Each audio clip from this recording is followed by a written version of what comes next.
Welcome back. In this presentation, we'll explore social psychology of consumer behavior.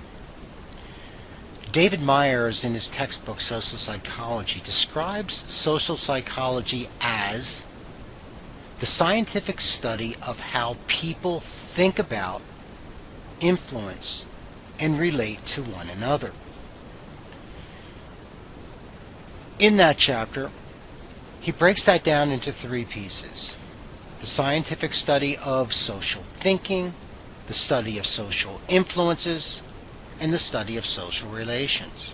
And throughout the textbook, he explores the topics described in this mind map. Specifically for social thinking, the discussion about how our preconceptions and how we perceive things to be those filters, they shape our reality. How beliefs and attitudes that we and our clients carry affect behavior, and how behavior affects the development of beliefs and attitudes. And how our intuitions, our schemas, those heuristics you might have studied in behavioral finance, guide snap judgments. So many social influences, including culture, which is a very, very powerful influence. Group pressures, which result in conformity. The study of dynamics, intra and intra, between and within groups.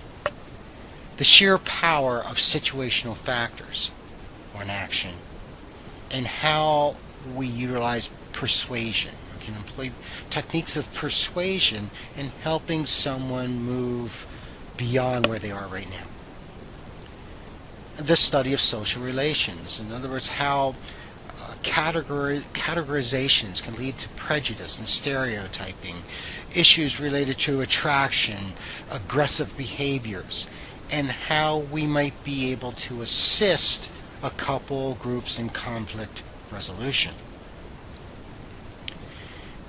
Peter Bennett, in the Dictionary of Marketing Terms, describes consumer behavior as that dynamic interaction of feelings, emotion, and thinking, and environmental, those external events such as situational factors, group influences, by which human beings conduct the exchange aspect of their lives.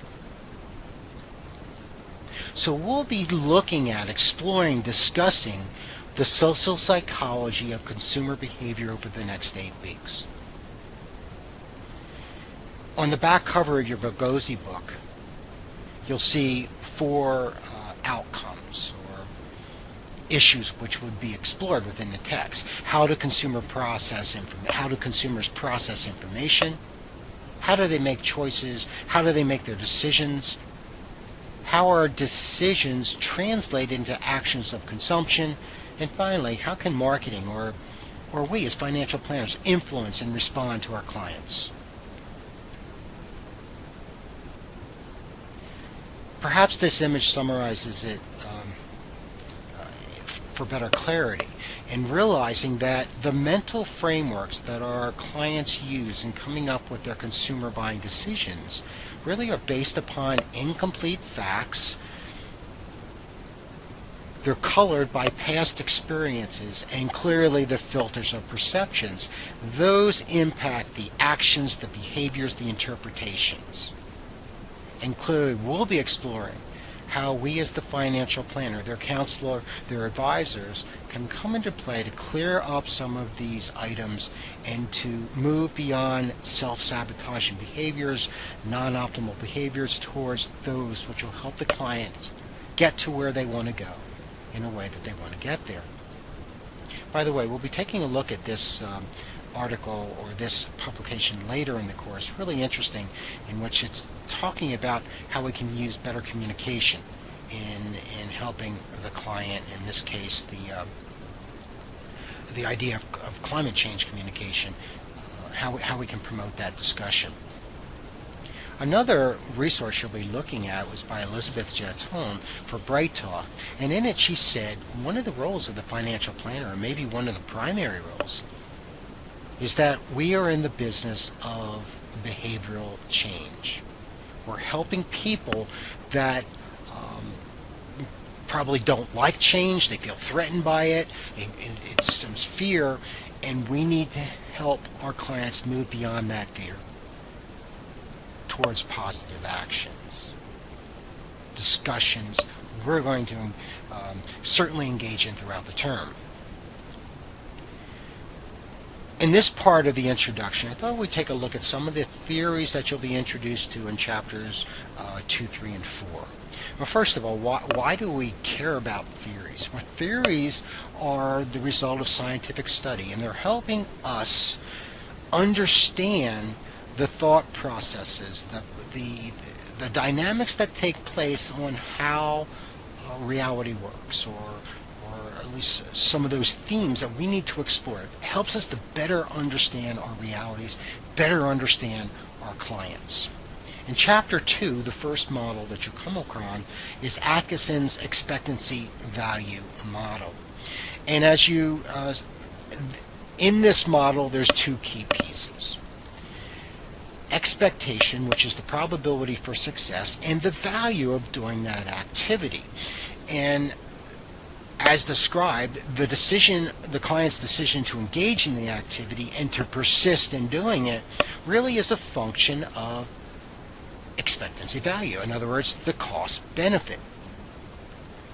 As you look at this, you might think about other concepts that we've studied in our coursework, including expected return, which is the expected probability of the outcome times the expected return of engaging in that activity. I think that's quite useful. There's a YouTube video here which talks about the Atkinson expectancy value model, which is provided to you as a resource.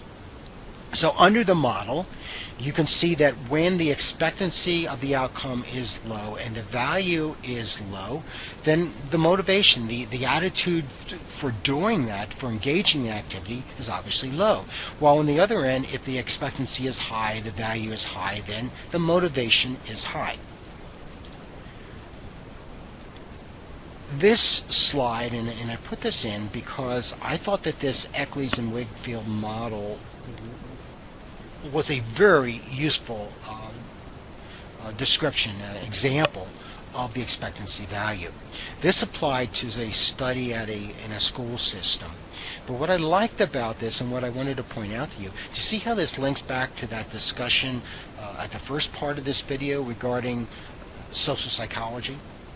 You see where the cultural, the gender, the stereotypes, the influences of culture itself, those voices in the head, the parents, the teachers, maybe the other people in the group, and those money tapes, those past performances and events, all play into the perceptions and the interpretations. And likewise, those processes, those cognitive processes, play into the task value, which is linked to goals, and also the expectancy. And that combination of value and expectancy result in the motivations, the persistency, right? In chapter, what are some of the implications here of this model and the work that we do as financial planners? I think first, we can think about ways to set up our client for more success, to improve, or the client's, obviously it's changed the client's mindset to understand that that action will likely lead to better outcomes, and why the client should care about it. How engaging or implementing your recommendation will lead to the ultimate value. And typically we frame that in the sense of goal achievement, right? So clearly the model gives us two key levers that we can use in moving our client towards attitude change. Also in Chapter 2 is the idea of means and theory. Now, there's four components to the theory, and that's attitudes, benefits, emotions, and values.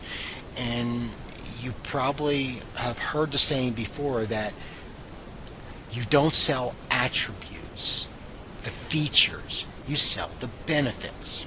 And the benefits will really connect with your client when those benefits align with their values and that emotional fire, that those emotional feelings. And so the idea in whether someone is trying to sell a product or services, to understand those things that we can do, how they offer better benefit, and how those benefits link to those end values and connect to the emotions. In this presentation by Nick Can for Bright Talk, I wanted to point out the first two bullet points because I think this is a wonderful description, example of what we just talked about. People don't want to know about the details of the pensions. They just want to know they'll be all right when they're older. People don't want to know about the different types of life insurance, but they want to make sure, they want to know that when they pass away, their loved ones are taken care of. You see there, the idea, it's not the feature, it's the benefits. But those benefits then link to those goals, those value sets. And in achieving that, you can feel the way the person has a sense of comfort. They can sleep better at night. They know they're acting in their best interest and also the best interest of their family. Chapter 3 talks about emotions and moods. And as Benghazi says, a person's emotional state can influence various aspects of the information processing, including encoding, the retrieval of the information, the processing of that information, evaluations and judgments, and certainly creative thinking. And we'll explore this topic as we move forward. On this slide, simply showing you some of the consumption emotion set as described by Richens. Chapter 4 introduces the idea of the theory of reasoned action by Fishbein and Eisen. And this model is used to move beyond the attitude being an outcome and benefit, but talks about intention and talks about the subjective norm. In other words, that value, how it is reflected in the desirability to people that care, that the client cares about, that the person cares about. By the way, there's a resource here, a YouTube video by Audra Lawson, which does a nice job of explaining this theory. And here is an image from that presentation, and as you can see, the belief about the outcome, the expectancy, right?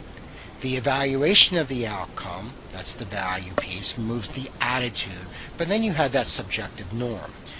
It's desirable to others that you care about. It complies with the beliefs of the group, the family, themselves, and those attitudes aligned with subjective norms is the intention, and the intention, and perhaps we should think about intention as goals, right, can lead to behavior. Eisen, he continued that discussion about that theory because of the observation that intention did not always lead to a one-on-one relationship between the intention and that subsequent behavior. And the missing piece, at least described by Eisen, was the perception behavioral control, which is the ability to successfully perform the action, right? Motivations linked to the efficacy and performance, and then that's linked to effort. Clearly, this is a piece that we as the financial planners can improve the probability for success. So let's sort of summarize for a minute. There are a lot of different factors influencing consumer behavior.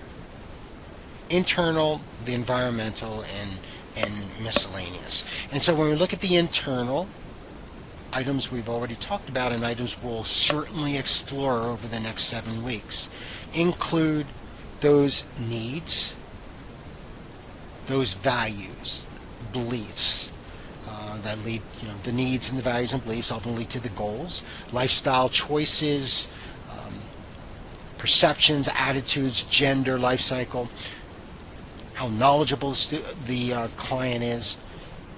All those factors impact, or internal motivational factors. The environmental factors, including age, occupation, the culture, the family, the reference groups, all those issues come into play. And certainly we can get into emotions and mood, the timing of the event, the power of the message, all influence consumer behavior. I point that out because I think that flows nicely into the comprehensive model shown in Chapter 4. And this is a very crowded slide. I think it's a fascinating slide because if you start to look at this, you start to see how that last mind map, some of those ideas I just shared with you very quickly, flow into this map. And you can see where those ideas that flow into the goals and are influenced by the social identity and the beliefs and norms and attitudes and the subjective norms all flow into the trying, the goal-directed behavior, the persistency. I thought this model is quite interesting to help set us up for really having those discussions, understanding the thought processes, the decisions of our clients. Again, you'll be reading about this in Chapter 4. So, understanding social behavior, how clients think about their consumer decisions, help us in changing client behavior. So, very quickly, very upfront, here's an introduction. How do we lead our clients to more informed decisions? How do we lead our clients to transformational behavior change? Well, first of all, if we lean on the theory a little bit, if we can show the value of the new behavior, if we can improve the probability of success, if we can start to change some of those perceptions, particularly of some type of control, if we can demonstrate the consequences of action and inaction within the client's story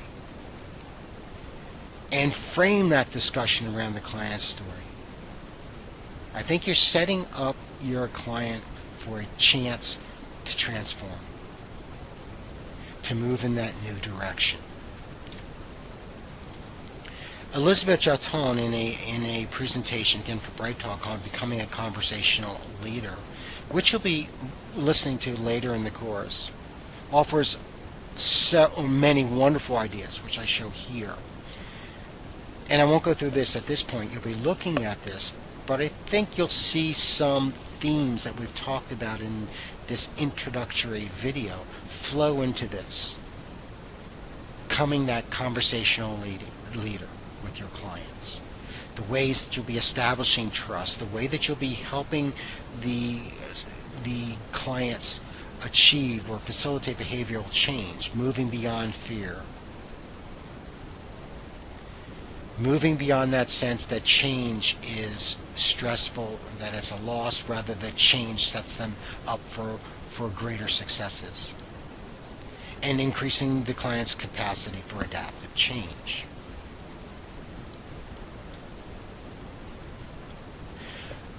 So by the end of this course, I'm confident you'll have a better understanding of how your clients, the consumer, process information, how they make choices and decisions,